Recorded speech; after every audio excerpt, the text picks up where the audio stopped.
کچھ ذمہ داریاں مردوں اور عورتوں دونوں پر ہیں، جیسے امر بالمعروف اور نہی عن المنکر کی ذمہ داری، اسی طرح اپنی ذمہ داریوں کے بارے میں پوچھ گچھ. پھر اسی طرح عورتوں کے لیے یعنی خاص طور پر ان کے خاص مقام ہیں، اس کے حوالے سے خوشخبریاں، جیسے اسلام میں ماں کا حق جو ہے وہ سب سے بڑھ کر ہے. یعنی جتنے بھی لوگوں کے حقوق ہیں ان میں سب سے زیادہ ماں کا حق ہے، کہ اسلام نے ماں سے حسن سلوک کی تلقین کی اور 3 بار کی ہے. یعنی باپ کے مقابلے میں ماں کو 3 حق دیے ہیں جب وہ ماں بنتی ہے. اسی لیے عورت کچھ بھی بن جائے، کوئی بھی مقام حاصل کر لے دنیا میں، کتنا بھی نام کما لے، لیکن اس کی تکمیل اس وقت ہوتی ہے جب وہ ماں بنتی ہے. اس کو سب سے زیادہ عزت اور مقام اور مرتبہ اس وقت ملتا ہے جب وہ ایک ماں کی حیثیت سے سب کے سامنے آتی ہے. پھر اسی طرح اللہ سبحانہ وتعالیٰ نے قرآن مجید میں بارہا والدین کے ساتھ احسان کا حکم دیا، لیکن خصوصاً ماں کے بارے میں الگ سے بھی حکم دیا. انبیاء علیہ السلام اپنی ماؤں سے خصوصی تعلق رکھتے تھے. عیسیٰ علیہ السلام کی صفت آتی ہے کہ وہ برم بوالدتی، کہ میں اپنی والدہ سے بہتر سلوک کرتا رہوں، مجھے اس کا حکم دیا ہے. ماں کے قدموں تلے جنت بتائی گئی. اور اسی طرح خرچ کرنے کی ابتدا بھی ماں سے ہونی چاہیے. طارق محاربی کہتے ہیں، ہم مدینہ آئے تو رسول اللہ صلی اللہ علیہ وسلم ممبر پر کھڑے لوگوں سے خطاب فرما رہے تھے. آپ فرما رہے تھے، دینے والے کا ہاتھ اونچا ہوتا ہے، اور سب سے پہلے تم اسے دو جن کی کفالت تمہارے ذمہ ہے. اپنی ماں کو دو، اپنے باپ کو دو، اپنی بہن کو دو، اور اپنے بھائی کو دو، پھر اپنے قریبی رشتے دار کو دو، پھر جو تمہارے قریبی ہو. یعنی اپنے بیوی بچوں کے بعد سب سے پہلا حق کس کا ہے؟ ماں کا ہے. اور اگر بیوی بچے نہیں تو خرچ کرنے میں سب سے پہلے ماں کو دیا جائے گا. اور اس میں الحمدللہ ہم دیکھتے ہیں کہ ہمارے معاشرے میں آج تک یہ روایت باقی ہے کہ بہت سے جو نوبل پیپل ہوتے ہیں وہ خاص طور پر ماؤں کو الگ سے دیتے ہیں تاکہ وہ اپنی خوشی سے اور اپنی مرضی سے جو چاہیں خرچ کر سکیں.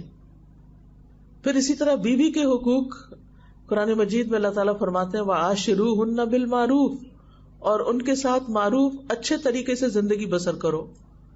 معاویہ کہتے ہیں، میں نے عرض کیا یا رسول اللہ، ہم پر اپنی بیوی کا کیا حق بنتا ہے؟ آپ نے فرمایا، جب تم کھاؤ تو اسے بھی کھلاؤ، جب تم پہنو یا کماؤ تو اسے بھی پہناؤ. یعنی صرف اپنے کپڑے نہیں خرید لو بلکہ اس کے بھی ساتھ خریدو، اور صرف اپنا کھانے کی فکر نہیں کرو بلکہ اس کی بھی فکر کرو. اس کے چہرے پر نہ مارو، اسے گالیاں مت دو، اور اگر اسے الگ کرو تو گھر میں ہی کرو. یعنی بعض اوقات ناراضگی ہو جاتی ہے دونوں کے بیچ میں، تو بیوی کو چھوڑ کے گھر سے نہ نکل جاؤ، کیونکہ بعض مرد جو ہے اس طرح کے ظلم و زیادتی کرتے ہیں. آج ہی ناشتے کے وقت ایک خاتون میرے پاس آئی تو کہنے لگی کہ میرے شوہر 9 سال پہلے مجھے اور بچوں کو چھوڑ کے گھر سے چلا گیا، کسی بات پہ ناراضگی ہوئی، اور وہ کسی صورت واپس آنے کو نہیں مان رہا. میری زندگی میں سب کچھ ہے، گھر ان کے نام ہے، بچوں کا خرچہ بھی دیتا ہے، سب کچھ ہے، لیکن وہ کہتی کہ میں شوہر کی کمی محسوس کرتی، کوئی ہو جو اس کو منا کے واپس لے آئے. یعنی بعض اوقات ہم کسی کے رویے سے بہت تنگ بھی پڑ جاتے ہیں، عورت مرد کے بیچ میں بھی، کسی بھی ریلیشن شپ میں بعض اوقات، حتیٰ کہ ماں باپ اور بچوں کے بیچ میں بعض اوقات ایسی چیزیں پیدا ہو جاتی ہیں کہ ایک دوسرے سے تنگ ہو جاتے ہیں. تو اصل کامیاب زندگی یہی ہوتی ہے کہ انسان اختلاف کے باوجود ساتھ مل کے چلتا رہے. کبھی بھی ایسا نہیں ہو سکتا کہ کسی کے ساتھ ہماری 100% ذہن کی سوچ کی ہر چیز ویو ملتی ہو، یہ نہیں ہو سکتا. ہر انسان الگ ہے، ہر انسان ایک یونیک آئیڈینٹی رکھتا ہے، اس کی اپنی سوچ ہوتی ہے، وہ اپنے طریقے پر چیزوں کو اینالائز کرتا ہے. لہذا اختلاف کا ہونا لازم ہے. یہ ہو ہی نہیں سکتا کہ 2 لوگ ہوں اور ان میں کوئی اختلاف نہ ہو، رائے کا، پسند ناپسند کا. ایون کھانے کے اندر بھی دیکھتے ہیں کہ ہسبینڈ کچھ چاہتا ہے، بیوی کچھ پسند کرتی ہے، تو کوئی نہیں، دونوں چیزیں پکا لی جائیں، دونوں رکھ دی جائیں. بعض اوقات اے سی کے اوپر جھگڑا شروع ہو جاتا ہے، ایک اے سی لگانا چاہتا ہے، ایک نہیں لگانا چاہتا. یہ چھوٹی چھوٹی مثالیں ہیں جو روز مرہ کی پریکٹیکل لائف کی ہیں. تو ایسی بہت ساری چیزیں ہوتی ہیں. تو یہ تو ہوتا ہے، لیکن اس کا سولوشن نکالا جا سکتا ہے. ناراض ہونا حل نہیں، ایک دوسرے کو قرض کرنا حل نہیں، اپنے آپ کو جلانا اور کڑنا حل نہیں.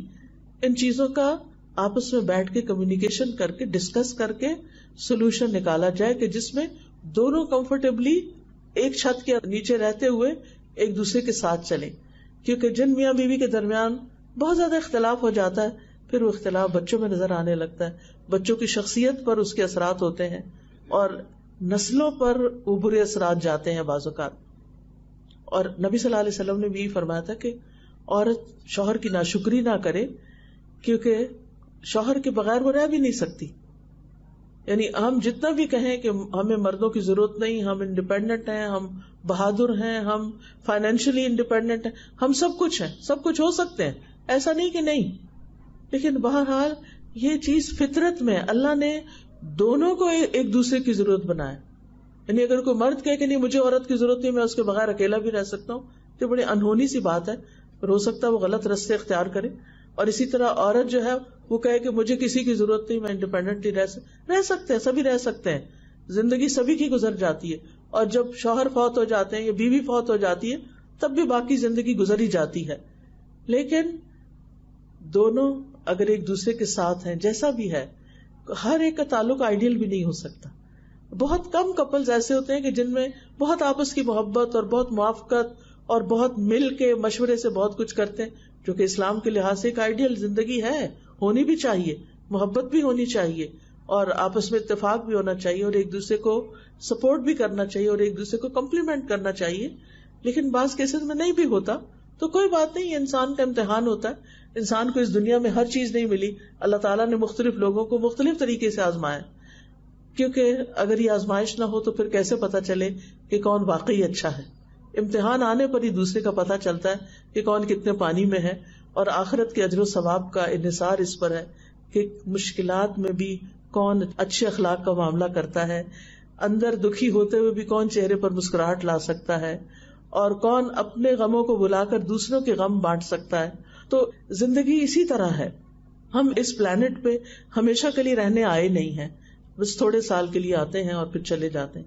شروع سے ایسے ہی ہو رہا ہے, اور ایک دن یہ پلانٹ بھی ختم ہو جائے گا اور ہم سب بھی یہاں سے چلے جائیں گے. اللہ نے ہم مسلمانوں کے لیے ایک اور زندگی رکھی ہے اور وہ جنت کی زندگی ہے, لیکن اس کے لیے کوالیفائی کرنا ضروری ہے.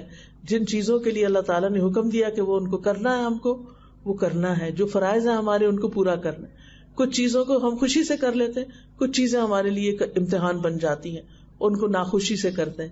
لیکن جو چیز خوشی سے کرتے ہیں اس کے مقابلے میں اس کا اجر زیادہ ہے جو ہم تکلیف سے کرتے ہیں, کیونکہ مومن کو تو ایک کانٹا بھی چبھتا ہے تو اس کے لیے اجر ہی اجر ہے. تو بہرحال بیوی کے حقوق ہیں, بیوی پر معروف طریقے سے خرچ کرنا وہ بھی صدقہ ہے. حتیٰ کہ نبی صلی اللہ علیہ وسلم نے فرمایا جب آدمی اپنی بیوی کو پانی پلاتا ہے تو اسے اجر دیا جاتا ہے, کیونکہ بیویاں تو پلاتی رہتی ہیں لیکن ہسبینڈ کم ہی ہوتے ہیں کہ جو اٹھ کے بیوی کو پانی دیں. تو ارباز بن ساریہ اس حدیث کے راوی ہیں, وہ کہتے ہیں جب میں نے یہ حدیث سنی تو اٹھا اور اپنی بیوی کو پانی پلایا اور اسے بھی یہ حدیث سنائی. پھر اسی طرح نبی صلی اللہ علیہ وسلم کی اپنی زندگی کی مثال ہے کہ وہ حضرت عائشہ سے سب سے زیادہ محبت کرتے تھے. آپ سے پوچھا گیا کہ آپ کو کس سے زیادہ محبت ہے تو آپ نے فرمایا عائشہ سے. پوچھا گیا مردوں میں سے تو کہا اس کے والد سے. یعنی آپ نے کبھی اس میں جھجک محسوس نہیں کی کہ اپنے دل کے یا جذبات کا اظہار کریں کہ مجھے واقعی عائشہ سے محبت ہے, اور پھر یہ کہ محبت کا عملی اظہار بھی کرتے. حضرت عائشہ کہتی ہے میں حیض کی حالت میں پانی پیتی اور برتن نبی صلی اللہ علیہ وسلم کو دیتی, آپ برتن اسی جگہ منہ رکھ کر پانی پیتے جہاں سے میں نے منہ رکھ کے پانی پیا ہوتا. میں حالت حیض میں ہڈی سے گوشت کھا کر آپ کو دیتی اور آپ اسی جگہ سے کھاتے جہاں سے میں نے کھایا ہوتا, کیونکہ بعض لوگوں کے ہاں حالت حیض میں عورت ناپاک ہے اور اس کا پسینہ بھی ناپاک ہے اور سب کچھ ہی ناپاک ہے, حالانکہ ایسا نہیں ہے. اس حال میں بھی نبی صلی اللہ علیہ وسلم پانی بھی ان کے گلاس میں پی لیتے اور گوشت بھی وہاں سے کھا لیتے جہاں سے حضرت عائشہ نے کھایا ہوتا. پھر اسی طرح بیوی کے ساتھ گزرے ہوئے اچھے وقت کی تعریف کرنا, بیوی کو وقت دینا. حضرت عائشہ رضی اللہ عنہ کہتی کہ ایک مرتبہ عید کے دن رسول اللہ صلی اللہ علیہ وسلم کے سامنے کچھ حبشی کرتب دکھا رہے تھے. میں نے آپ کے کندھے پر سر رکھ کر انہیں دیکھا تو آپ نے اپنا کندھا میرے لیے جھکا دیا, نیچے کر دیا, اور میں سر رکھ کر دیکھتی رہی, اور جب میرا دل بھر گیا تو میں واپس آ گئی.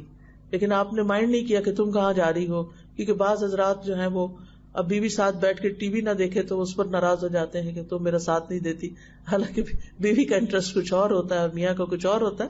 تو ان چیزوں کا بھی آپس میں ایک دوسرے کا خیال رکھنا چاہیے. پھر اسی طرح نبی صلی اللہ علیہ وسلم نے سفر میں ان کے ساتھ دوڑ لگائی، 2 دفعہ کا یہ واقعہ ملتا ہے. اور پھر اسی طرح آپ صلی اللہ علیہ وسلم ہمیشہ جب حضرت عائشہ کوئی فرمائش کرتی تو پوری کر دیا کرتے تھے. ان کی سہیلیوں سے بھی بہت اچھا سلوک کرتے. جب آپ گھر میں آتے اور وہ کھیل رہی ہوتی ان کے ساتھ گڑیا وغیرہ سے، کیونکہ ان کی ایج کم تھی جب شادی ہوئی تھی، تو آپ اس چیز کی رعایت رکھتے تھے. تو وہ چھپ جاتی ادھر ادھر، آپ ان کو ڈھونڈ کے بھیجتے کہ وہ حضرت عائشہ کے ساتھ کھیلیں. حضرت خدیجہ کے ساتھ آپ کا وقت بہت اچھا گزرا تھا، اس کو اکثر یاد کرتے تھے. جب آپ بکری ذبح کرتے تو حضرت خدیجہ کی سہیلیوں کو خاص طور پر گوشت بھجواتے اور کہتے کہ یہ فلاں سہیلی کو دے کر آؤ، یہ فلاں کو دے کر آؤ. اس محبت کی وجہ سے جو آپ کے حضرت خدیجہ کے بیچ میں تھی.